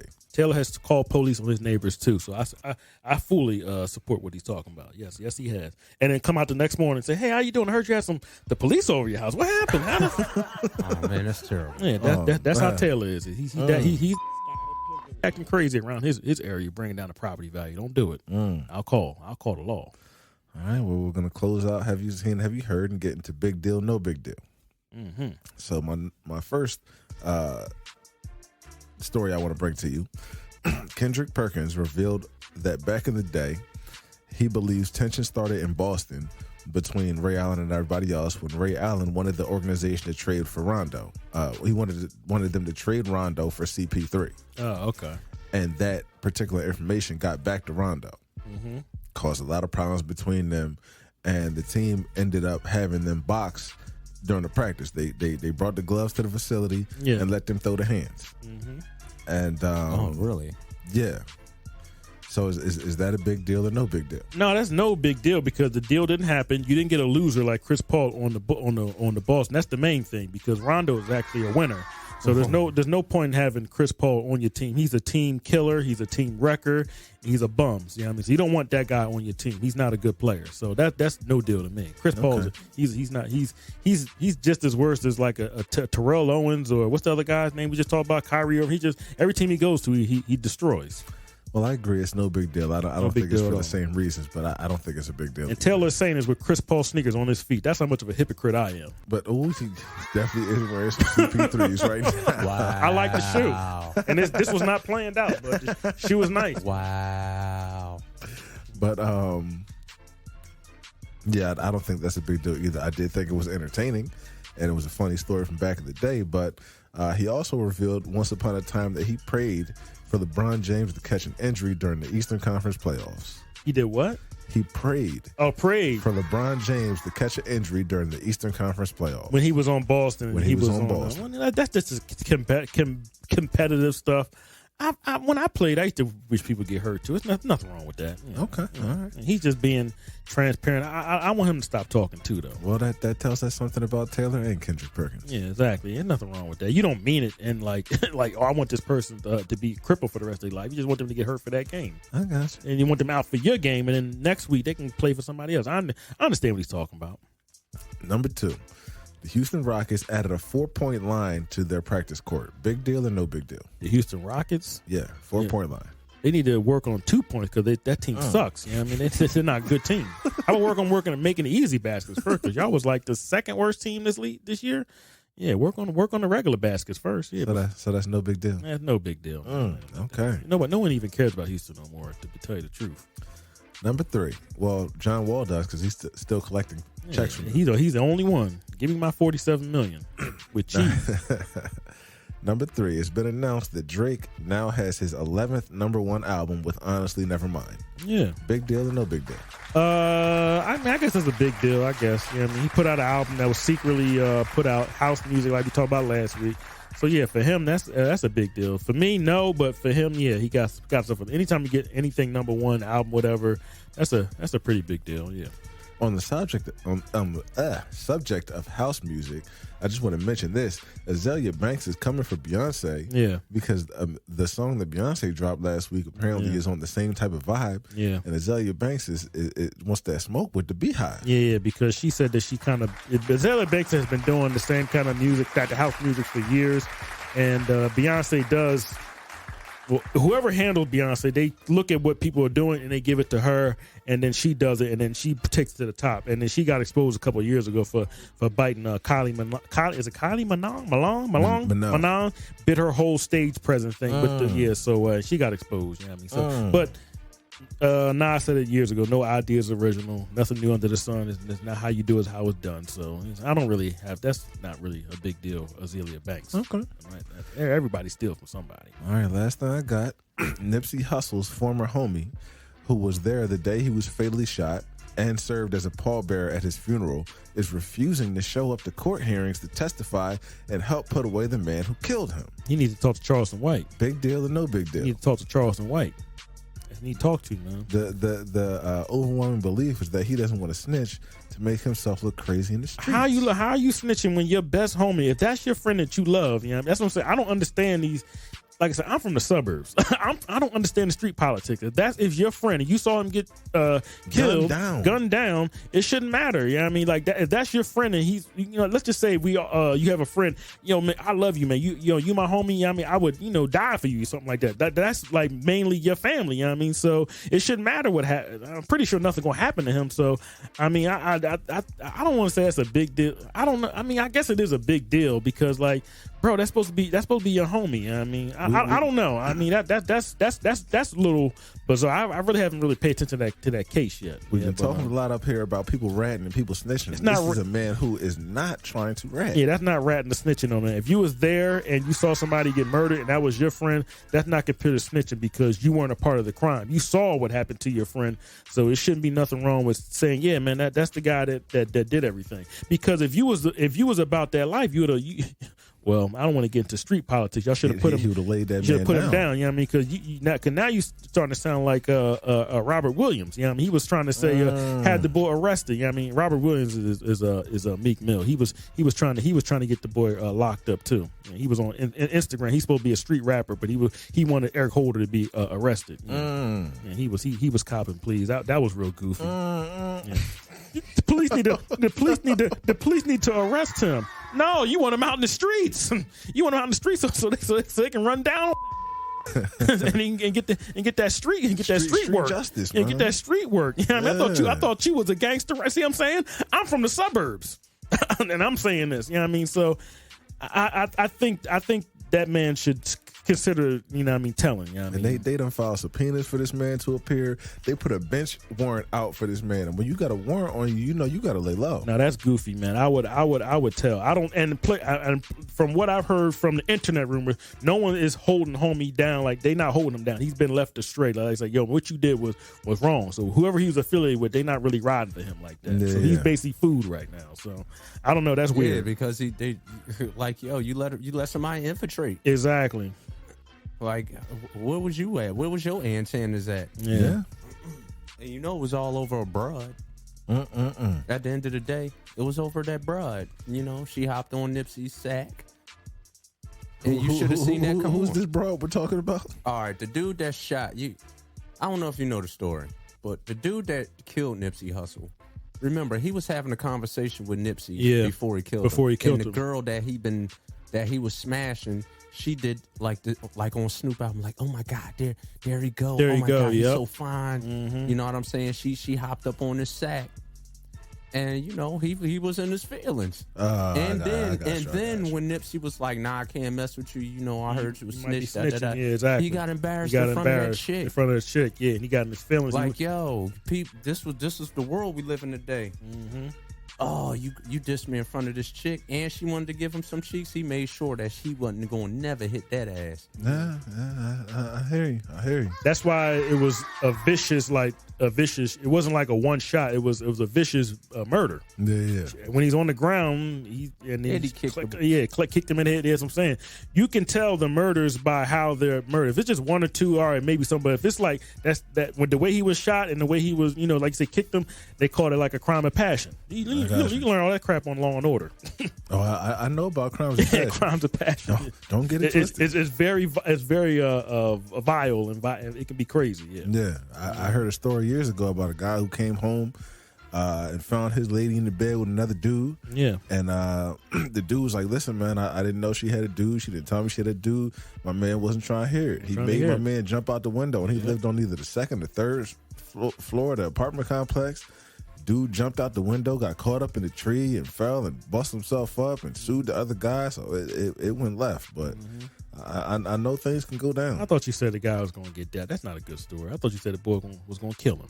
Who's gonna kill who? I thought you said he was going to go in the house. I thought you was going to end the story with him killing that man. Oh no! Well, he made him jump out the window. Yeah, that's not a good story. Out of a second or third story window. Yeah, but if he would have died, it would have been a better story. That's horrible. So we got ending death. Yes. Dang, Taylor taking it to the edge. Hey, man. You was just talking a couple of weeks ago about people trying to take it to the final destination. Now Yeah. you on the same note. I'm on the same. I thought the story going to end with death, man. That's no, okay. this story does not end with death. That's what I thought. All right. Oh my God. All right, well that's big deal, no big deal, and we're gonna move into the common sense space now. Just giving y'all a heads up, we're gonna be coming with a new name for this particular segment soon, so just keep an ear and an eye out for that. But our topic for this week is if you were crazy famous, like Chris Brown famous, Drake famous, where you're just internationally known, you walk down the street and people will point you out 10 times out of 10. Would you still live a regular life? Would you still go to the mall and do your shopping? Would you still go to the Target when you needed to get your groceries, or to the Giant or the Acme, or if you down south to the Publix or the Winn-Dixie, or whatever the case may be? Would you still go to the Burger King drive-through when you wanted to get your food like Taylor? Mm-hmm. Or would you live in solitude and have your assistant and your personal shoppers and people like that go out and get your stuff for you? Bro, let me start here. Yeah, let ego first. Go ahead. I'm going to start this one off. Go ahead. You can't live a regular life. You absolutely cannot. You know what? You can't even say a regular life. You can't live that old reality. Mm-hmm.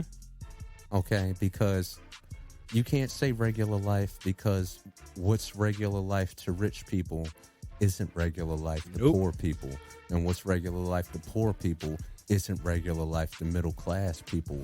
And what's regular life to middle class people isn't regular life to the upper middle class people. So my question, just to dispel all that, is the life that you live right now. What you do right now, would you still do what you do right now? You could attempt. If you were crazy famous. You could attempt, but the chances are you're not going to be able to do it the way you want to do it. So the question is, will you attempt to do it the way you do it now, being that famous? Are you just going to go down the street to Heichels? No, you can't. You're at risk. You know what I'm saying? Now you get no peace. I don't know if you ever been around celebrities, but I've been around quite a few of them. And we talked about some guys, not even A-list celebrities. We're talking about some B-list celebrities, B-list celebrities, possibly exactly. C-list celebrities, and they don't get any peace.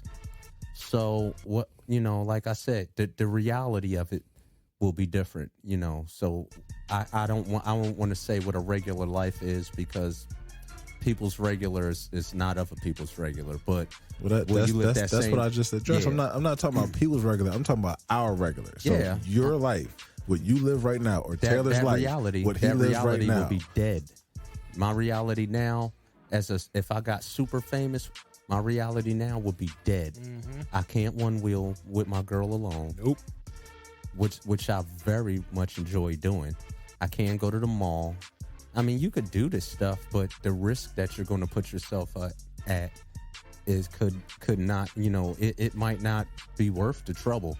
I don't know. Some people are super famous and still like to try to do the regular stuff that they do. Mm-hmm. I've seen rappers in New York do it. I seen Cameron walk right out of Def Jam building and go to stores, walk on the street by himself, dolo, like nothing ever happened, like it was a regular day. So, you know what? I can't say. But if you're talking about that, like Michael Jackson famous, Chris Brown famous, nah, I doubt it. Mm-hmm. Okay. Well, Taylor, go ahead, Mike. You finish. Go ahead. I'll finish it up. Go ahead. You go next, and I'll finish it up. Okay. Well, I believe that you can at least make an attempt to have a regular life and do regular things. Obviously you're going to have situations where, people swarm you and things like that might happen. Like you might have TMZ come out, like Britney Spears, for example. If she just popped up at some random restaurant in LA, it would be crazy if she was like by herself and she had no security guards with her or whatever like that. So I get that aspect of it. But the idea is just to try to live as much of what your life was before, and not in the whole scheme of things, because obviously you want to get money to get to a better life and get to doing different things and get to doing better things. From the standpoint of, if you're going to shop at this particular store right now, maybe you could shop at a more high-end store if you have more money and that's what you want to do. But I feel like if I was in that position, I would at least try to keep things as close to what I was doing in my life before fame as possible, because you don't want to get into a space where you're isolating yourself from everybody else. At least that's how I feel about it. I wouldn't want to isolate myself from the world and from everybody else. Why not? What everybody? Listen. This here it is right here. There's a good thing about people being able to see you and you being visible to, like, for example, Taylor says it all the time. We're from the suburbs. We're from Willow Grove, Abington, general area. I've never seen anybody from that area that grew up in that area and did like really, really well with my own eyes, like face to face. You might see somebody on TV or something like that, but the power of seeing someone like that who came from the neighborhood that you came from and did the things that you couldn't dream of doing, or that maybe you do dream of doing, can be helpful to you in your pursuit of doing the things you want to do. Okay. So that's just an example of what visibility in that light could mean for, maybe somebody who you don't know, who you've never met in your life before, a kid that's 9 or 10 that dreams of one day doing something that you did to become famous, or whatever the case may be. Okay. But Taylor, what you got? All right, so it's kind of like you got to have a mechanism in your head where it just clicks over. So once you, like you said, make that amount of money, your mind has to click to, I can't move how the way I used to move anymore. I can't do that. It's kind of like when you don't have kids, and as soon as you have kids, you become a father. No one taught you. You just learn from what you see. So now you've seen that, oh snap, I just got me a check for $500K. Then I'm about to get me another back pay for 1.1. I'm about to get, you can't live that same life. You can't go to that mall no more. You can't go to that car dealership no more. You just can't live that life no more. You just can't. Or if you can, if you want to, you end up like Nipsey Hussle. You end up like a couple of these other rappers that live. What's his name? You can't do that. I just saw Tom. What's his name? Tom Hanks or something like that. He got into it with some people with some paparazzi. You got to move differently when you got money, because you can still be yourself in yourself, but other people don't see you like that. So other people around you are going to change. I just watched Eve. She took a bunch of her friends on tour with her, and they drained her to the point where she couldn't even perform anymore. So because she's a different person. She's not the same girl from Germantown that went to Martin Luther King High. She's not the same person no more. Even though she still feels the same way, you're not going to be the same person. Now, I'm speaking from the outside in. If I ever got famous, I can't live that same life no more. You're going to have to cut people off. You are going to kind of have to isolate yourself around. It's not a bad thing, but you can't live that same life no more. You just can't. I mean, you can try if you want to, but we've seen before where you're going to get drained. People are going to drain you. People are going to drain you because they're going to look at you and say, "Oh, this person can give me this. I've known this person since I was in 8th or 9th grade," and they're going to mentally drain you. There's people out here are mental. What they call them? They call them vampires. They will drain you. Yes. So you have to stay away from them people, or you are the money that you work so hard for, that you cherish, is going to be gone. Mike, can I give you an event? It's going to be gone. Can I give you an example, Mike? Go ahead. Now, I did a record with Malice, right? Mm-hmm. I wasn't even famous, but I was popular in the Virginia Beach area. For people who knew me. And if you could, you just can't imagine how fast the people around me changed. Yeah. It was so fast and it was so crazy. Now everybody like, yo, you should do this, and oh, you should do that, or you need to move like this, And I couldn't even barely be me anymore, because everybody wanted me to be what they wanted me to be. You know what I'm saying? I got you. So sometimes you can't. You're gonna have to change to a certain level, and it sucks. And it really shows you who's who. Mm-hmm. You know what I mean? And you can't. And the trust just went down the drain. Like, yo, people be on some stuff. So when you become super famous, like, yo, people come out the woodworks. I mean, I had people hitting me up on Facebook that I went to Logan Elementary School with. Talking about, yo, man, yo, I seen you. You remember me? Yo, we went to Logan. Like, yo, Logan. I started Logan in 1983. Yeah. 1984. We talking 30, 40, almost 40 something. Like, yo, it's been a long time. Yeah. Just imagine being famous and you have children. You have to protect it. Now you have to isolate yourself because something happens to you. and because you're out here, I'm trying to be out here, and something happens to you. Now your children, they don't have a father, because you were out trying to. You have to isolate yourself. I salute Will Smith for not coming to Philly no more in over 30 some odd years. I'm pretty sure he's came, but he's not going to be on the same block. Hey, how y'all doing? I'm from North. Hey, how y'all? No, you have to. You kind of have to, man. But in your mind, you got to. All right, so I used to do this. I'm going to do this a little bit differently. You got to use your mind. Your mind is supposed to be moving like in a Rubik's cube. But all right, I got to shift this here to make this work for me because I have a different life right now. No one's going to show you how to do it. You just got to kind of know it on your own. It's called conceptual integration. I think that's what it is, where not to go on a bridge and jump into the water on Ben Franklin, but so you have to know how to switch off your mind and say, I can't do this no more. I can't go down to the neighborhood store no more. I got to get one of my homies to go down there and get something from Target. I got to get someone else to go get me some or whatever it is, some ice cream at 2:00 in the morning from Walmart. I got to get somebody got to go get the car, get pumped. You got to live a whole different kind of way. You can go out there and put your toe in there, but you can't go like you did before you was broke. So it's not feasible. And I know we went in a little deep into it, but but Mike, in essence, I just don't see it. Yeah, I don't. I'm talking about for me. It doesn't really matter what anybody else thinks. I'm just talking about from my perspective. Yeah, I wouldn't be able to do it. I can't do it. I mean, I live isolated right now, so you could try, but I don't think it's not gonna work. I've seen people try to do it that way, and they get drained by hundreds and hundreds of people by trying to be the hood hero or the suburban hero, whoever it is, the person that made it out. And I'm out here, and then they get drained, and then you don't hear from it no more. But the people who isolate themselves and stay with their children or their wives or whatever and stuff like that. Some people, I know people that live in Hollywood. They don't live in Hollywood. They're Hollywood, but they don't live in Hollywood. They live in Arizona. They go there to work and they go back home to their family, and they isolate themselves because if they're in Hollywood, you're going to be getting taken pictures of, all kinds of stuff. Your kids are going to get exposed to kind of. Got to be careful because people will drain your life. I even salute Stephen A. Smith. He shields his daughter from the stuff that he does. I salute him for that. People don't even know he has a daughter because he knows that people are going to run at him or try to get at her through him. You know what I mean? He said, "No, she's isolated. I have my own life outside. This is not what I do."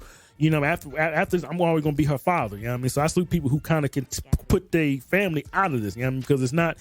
Because they're not famous. I'm famous. You know what I mean? So that's kind of what I feel. I think you got to kind of put that little that barrier in your head and say, nah, this is what I do right here, and I can't do what I used to do before I was broke. You know what I mean? So, I hear y'all. Yeah. And that'll do it for the Common Sense Space for this week. So we're going to get into our second edition of Top 5. And on the subject of famous people and, big people, our second Top 5 is going to be Top 5 directors who had a role in the movie. And not just, like a cameo, but they had, some line, some time of significance in the movie that they directed. So at number 5 on my list, I'm going to take it to a movie that's an absolute classic in my opinion, and other people agree, but it's Pulp Fiction. And obviously we're talking about Quentin Tarantino. The part of the movie that he was in was an absolutely pivotal part of the movie. Jimmy. They were on their way to somewhere, and my man Marvin, who was sitting in the back seat, accidentally got shot in the face, and they had to get off the road. So they stopped by Jimmy's house. And this is not a storage. Exactly. He was Jules' friend, Samuel L. Jackson character, and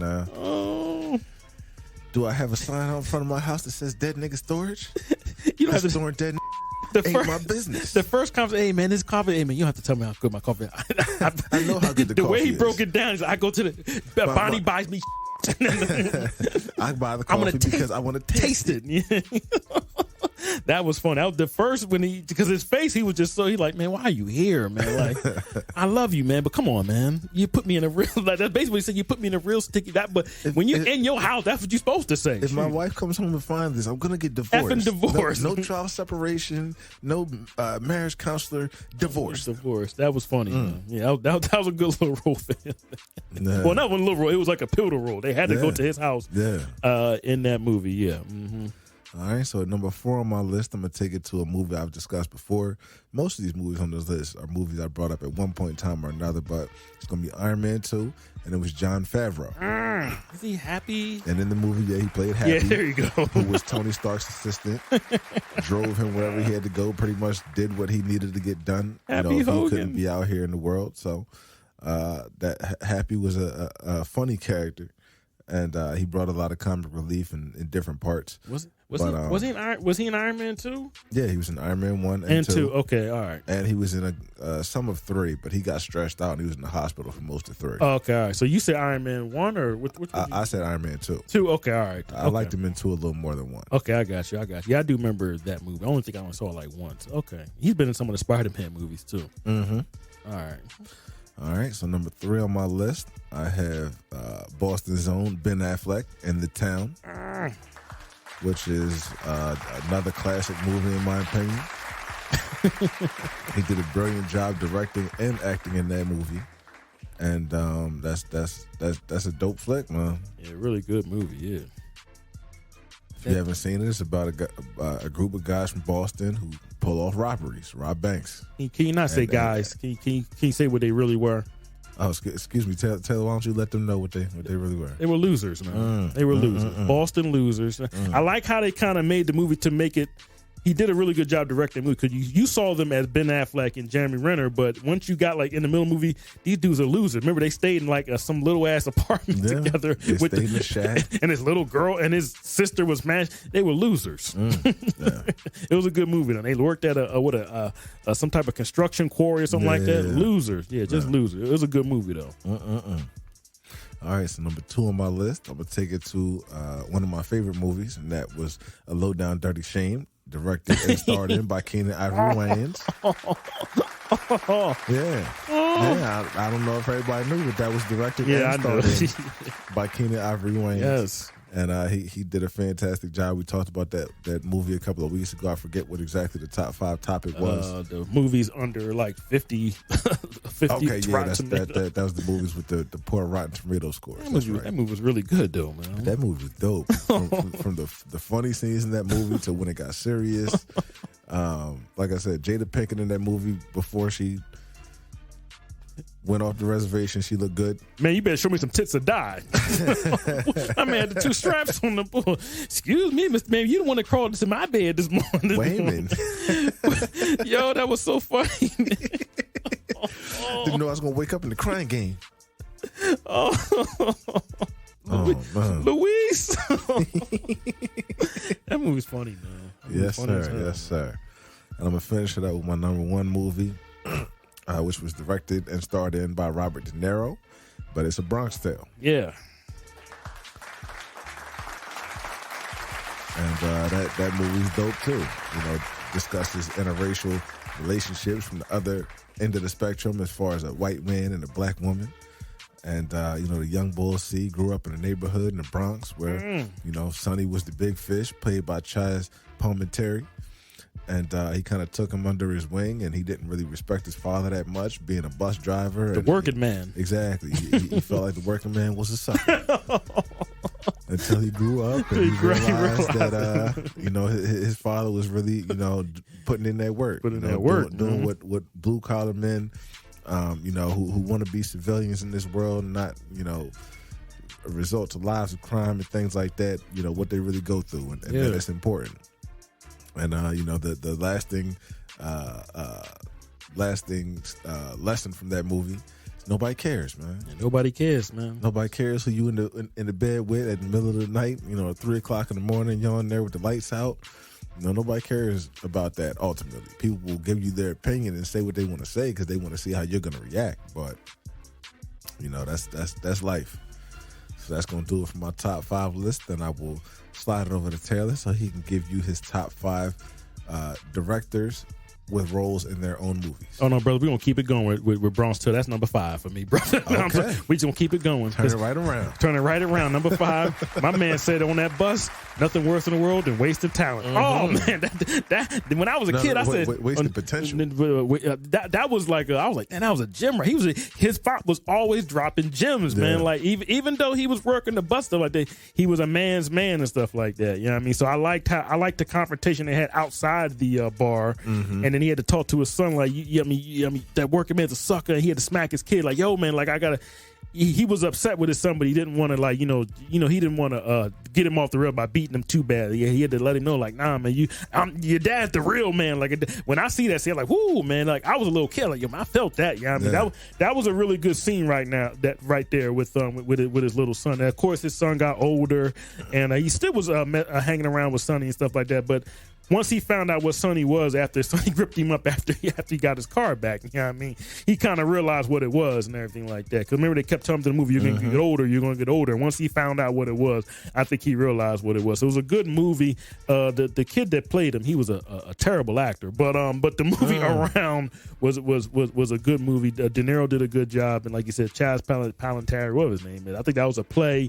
And then he directed it into a movie. I think it was an HBO movie when it first came out. Yeah. I don't think it came out in the theaters, but I remember when it came on, and I remember there was a big talk about we was in like grade school and stuff like that. So it's a good movie though, and it's not really a quote unquote mob movie. It's a really good movie about being young and then being impressionable and being getting older. Yeah, realizing stuff as you grow up. Nicky Zero's. His mama called Nicky Zero because he knew he never amount to nothing. Like oh man, I love that movie, man. That movie don't get. And speaking of losers, his homies in that movie were losers. Oh, because salute to the black man that ran out that fire and threw that Molotov cocktail at them. Oh man, now, who was that? Carl Lewis. That. And not only was he Carl Lewis, was he Doc Gooden? I mean, he had aim and he blew that car up. Man. Cooked them men cooked them losers in that car. Came back to that block. Yeah, man, you gonna be next. I said, what you looking at, man? Why you still here? Look at your friends. I said, oh, them black in the Bronx. That's what I'm talking about, man. That was the whole movie was just a really good movie. Like the best parts of the movie. They look better. Look at your friend. Look at what you looking at. I said, oh, the black people talking. Because remember, they was starting with them black people. They was chilling. You know what I mean? They was riding the bikes through the neighborhood. You know what I mean? And they attacked them with the sticks and beating them down. Salute to the brother. You gonna start it or we'll end it. Blowing up the record store. How dare you? And salute to Sonny. Now you can't leave. I love the racism right there in the movie, man. You got the Italians and just the regular white guys. You know what I mean? They didn't respect the Italians back in the day. No. Yeah, I mean, but yeah, salute to Bronx Tale. Anytime that movie comes on, I'm watching it. You know what I mean? It's a classic. Absolutely. Number 4, another movie that's kind of along the same lines, but not really like a father figure, but Denzel Washington and Antoine Fisher. I think I talked about this movie a couple weeks ago. You did. I've never seen it, but it's on my list. Yeah, it's a really good movie. Antoine Fisher is a guy I think he was from like Cleveland, Ohio. Went through some real bad stuff with his biological mother. Got adopted. Was abused. Just went through hell as a little kid, and then went to the military and was a good military guy. But he had problems from the post-traumatic stress pretty much, and he was just. It was always coming up in his mind, and Denzel Washington played the psychiatrist on the. Was he in the Navy? I think that was the Navy. Yeah, and he was just a psychiatrist that wanted to talk to him, just let him know, and he basically spilled out his story about what happened.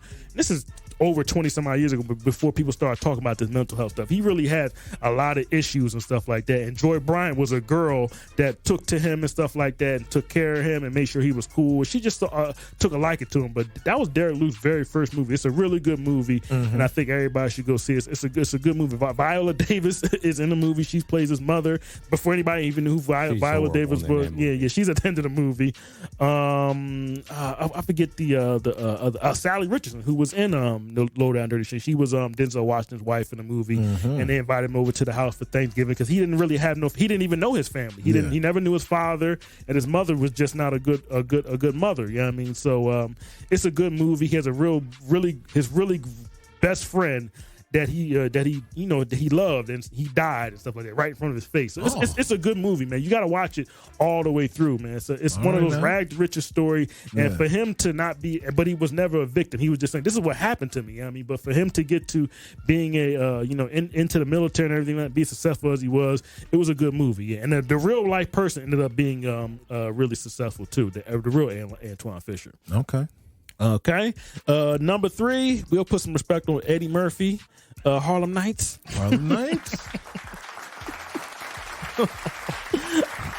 I was watching the other night, man. That voodoo again. That's the Red Fox.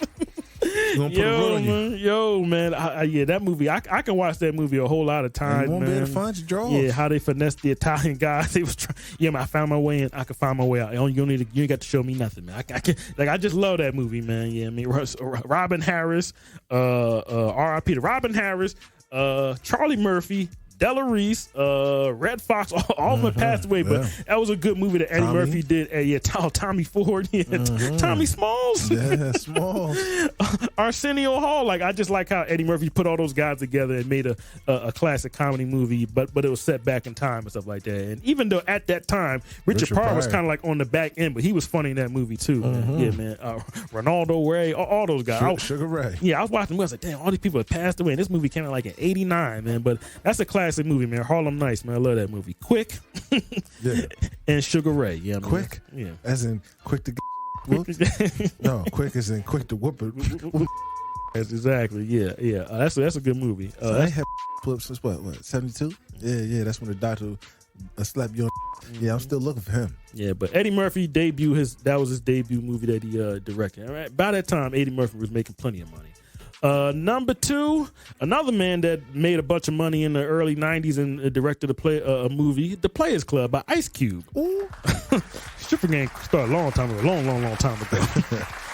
Luther Ice Cube as Reggie in the movie as just up in the club just looking to see if Dollar Bill was there and stuff like that. He wasn't really like the main character, but he was in the movie.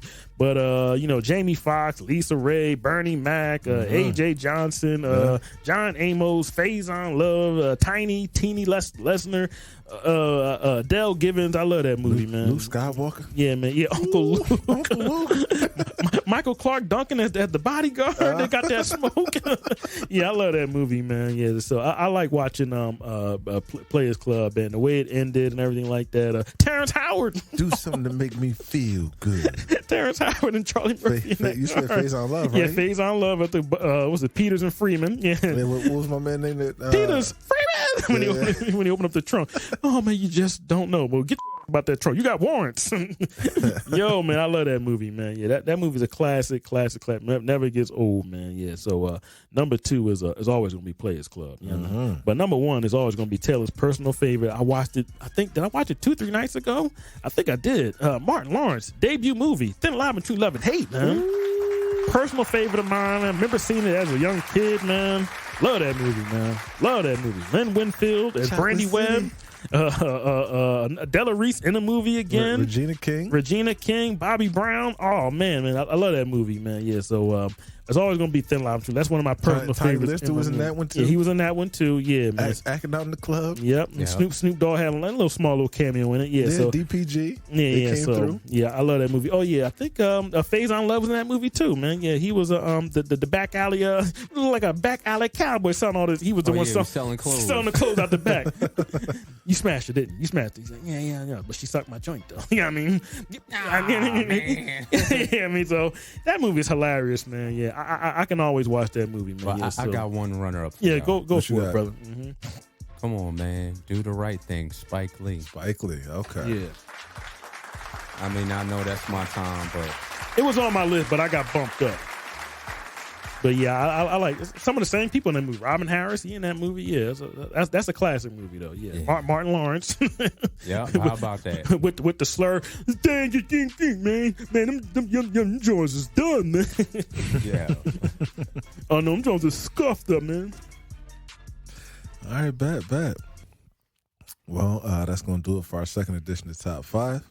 And we are going to end out this week's episode with T's thoughts. So, T, what you got to say to the people? Roe versus Wade. I hear you ladies out here being very upset about what transpired or what happened and all that kind of stuff about the abortions. They're not getting rid of it. You can still get a quote unquote abortion, but you might have. It's up to the states right now, so you can still get it if you have to get it. But let me just say something to the women out here. Do you know? Well, I'm gonna ask the players in the room. How many forms of birth control do females have? I'm just gonna ask the people in the room. How many different forms? Yeah, just give me a number. Oh, that's quite a few. There's at least a handful, 5 or 6. Yeah, how many? Do you just give me a number? I mean, they out there. You know, you can get the shot. Yep. You can get the epidural. You can 20. It's 20. It's over 20. And how many does men have? We only got one, right? Yeah, not to do anything. Yeah, exactly. Yeah, no, one. We got the condom, and and everybody in here, I know. I didn't even add before that. We've all had the condom break on us on occasion. So I'm just letting you know, you ladies always had the choice. You know what I mean? You always had the choice. So I'm just saying, do not complain that the quote unquote people above have to control stuff like this. This is kind of what it was coming to. So don't be compliant. Don't be crying. Don't be complaining about stuff like that, man. You can kind of predict. I mean, you know what's about to happen, and hey, there's been plenty of times I've been with some female. And they tell, hey man, you're not going unprotected in me, and I salute them females. And there's some that just say, hey man, just in the words of knocked up, just get it over already. My man got it over and went up in there. You know what I mean? So I just want to let it's pretty much going to be the same, but just going to be some restrictions, and then you might have to travel from state to state. But how about just pick some better dudes? How about that? I mean, I know a lot of bozos out here with babies and stuff like that, and I know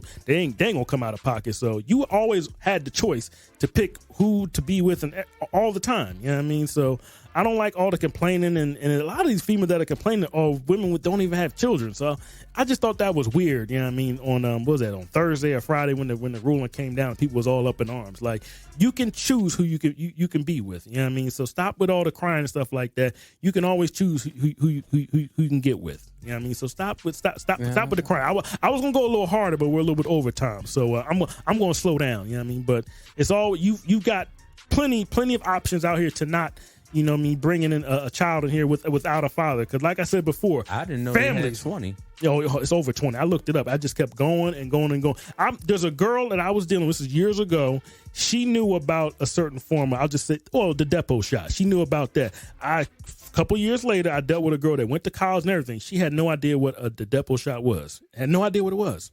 So you got to educate yourself on some of this stuff on your own. Like, I'm sorry, you just have to. So that's all I'm saying. Man. There's always forms of let's just not even about the abortion, but before the abortion, you have things that you can stop from. That one night where you was out and some things happened. You know what I mean? So it's always going to be your choice. So stop with. I'm not going to the pro life. I'm not even getting in. I'm just saying you've always had the choice. Stop acting like you didn't have it. You always had the choice. That's all I'm saying. All right, well, that's going to be T's thoughts for this week. Mm-hmm. Okay. And, as usual, we appreciate everybody for listening. We salute everybody who's supporting the show, and we hope that you will continue to do so, continue to spread the word, and tell the people that you feel like would appreciate us about us so they can get on themselves, continue following, continue commenting, continue showing us love. You can follow us on Twitter and IG at Sleep is for You. That's S.L.E.E.P. IS, the number 4, YOU. You can check out episodes on Apple Podcasts, iHeartRadio, Spotify, Stitcher, Podbean, TuneIn Radio, YouTube. You can check out sleepisforyou.com to find out a little more about Taylor and myself. Or you can write us if you would like to speak to us. And, we'll get back with you, holler at you. And, that's going to do it for us for this week. Season 4, episode 14. Taylor, anything else you want to say to the people? Bring the smoke if you don't agree with what I say. Bring that smoke. That's what I want. I want the smoke. He said what he said. I said what I said. Bring me that smoke. E, anything else you want to say to the people? With enlightenment, with all that's going on, this could be an incentive to actually just try to attempt to live a decent life and make better decisions instead of just going out banging around, skeeting around, letting everybody tossing and turning. Up in you. I mean, but just go for the fellas too, because a lot of fellas is just reckless, but women, y'all, you do have a choice. If you know you like to get blammed, then you need to prepare accordingly. And you know that fellas are reckless. You know that. And we only have one joint, and half these guys don't even like to use it. So protect yourself at all times. Protect your neck. And you got 20 ways of protecting yourself. That's all I'm saying. 20. Well, at least gotta remember this though too.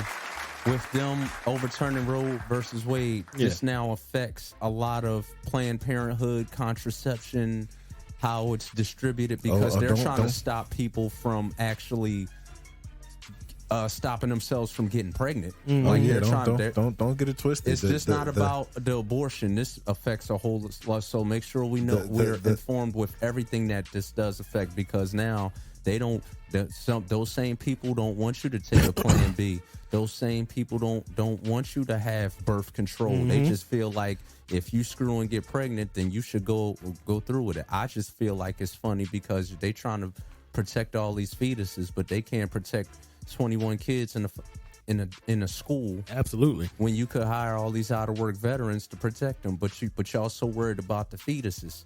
Y'all so worried about, but y'all ain't worried about these damn eggs when y'all eat these damn chickens. They fetuses. What about them? Well, I guess, but that's our food, so it don't matter. But this is America. This is America. The white man with the heavy tan, Clarence Thomas, said the next thing he's coming for is contraceptives. Yeah. Uncle Ruckus. He said that's next on the list. Uncle Ruckus. So y'all better enjoy y'all.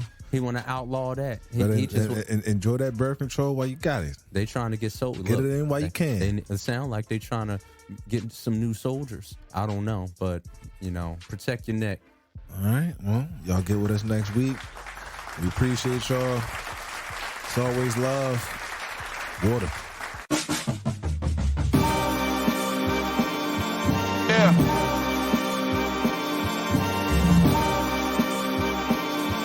We back.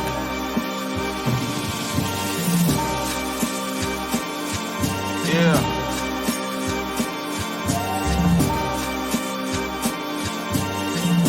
The GP will see you now. Look, free to return to that emo rap. Ain't no kilo stash. Augustine's son had to reload that. Daddy gone, but his legacy strong. How do you figure? I too thought I'd be dead, all things considered, but I'm living, thriving and growing, fighting opponents that I'm with it. Striving to know who died for the lowest, don't you get it? The industry hope is trying to control us, I ain't with it. I got me a goal that's highly explosive with my wife and my baby. What I'm writing is weighty. Call me S.O. or Bevanburg, they knighting me lately. Stand where the light is, feeling like it, delighted, and maybe I'm getting grown. Nothing wrong with Bible and Baileys. I open up the text, got my mind closer off the edge. Got the architect, I ain't gotta go to your connect. I gotta go